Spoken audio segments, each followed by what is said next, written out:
আজকের ভিডিওতে আমি দেখাবো হ্যাঙ্গিং প্ল্যান্টগুলোকে আমি কিভাবে জল দিই। ওপর থেকে জল দিতে গেলে নিচে জলগুলো ছিটে পড়ে, নোংরা হয় খুব বেশি তাড়াতাড়ি।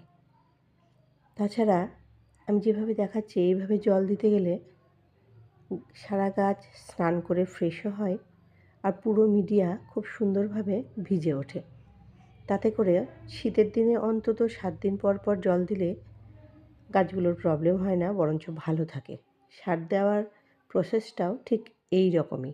আরও একটা কথা বলি, এই মিডিয়াতে খুব হালকাভাবে তৈরি করার জন্যে কোকোপিট ব্যবহার করেছি। কোকোপিট আর কম্পোস্ট, আর সাথে কিচ্ছু নেই।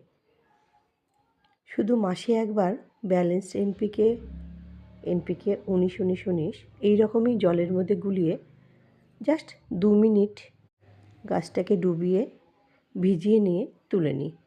তাতে করে পাতাগুলো ফ্রেশ থাকে, ধুলোবালি সব বেরিয়ে যায় আর গাছ থাকে সতেজ। অনেকে আমাকে জিজ্ঞেস করে হ্যাঙ্গিং প্ল্যান্টগুলোতে জল দিই কীভাবে। এভাবেই জল দিই, তাতে করে গাছগুলো থাকে ফ্রেশ, পাতাগুলো দেখাবো একদম ঝকঝকে সতেজ। তবে গরমের দিনে 2 দিন পর পর নয়, রোজই এইভাবে জল দিতে হয়। গাছেদের স্নান গাছ ভালো রাখার প্রথম এবং প্রকৃষ্ট উপায় বলবো। ইঞ্চি প্ল্যান্ট আর ট্যাঙ্গেল হার্ট এই দুটো গাছের ভিডিও আজ দেখালাম।